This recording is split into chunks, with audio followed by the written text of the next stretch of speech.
Hello everyone, in this video we will discuss how to clear UGC-NET in the very first few attempts.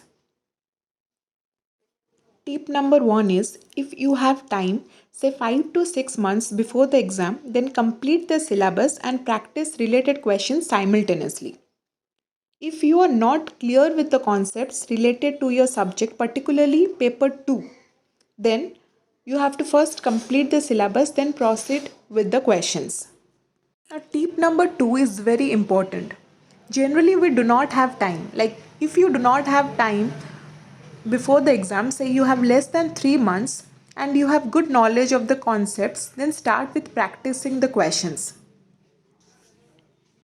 Practice as many questions as you can in a day. Focus on the POIQs, refer good YouTube channels, and participate in the mock test. While doing questions, if you are not aware of the answer, then proceed like this.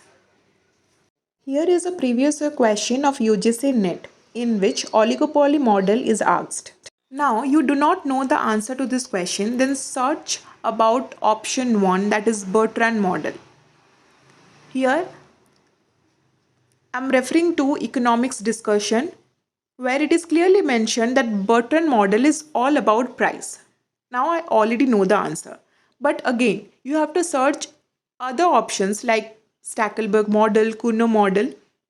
By doing so, you will be cleared about other models of oligopoly apart from the answer, which is Bertrand model. So in the second method, what you are doing is you are doing the questions and simultaneously you are clearing all the doubts. I have cleared my UGC-NET exam by applying the second method. Let us know in the comments which method will you follow.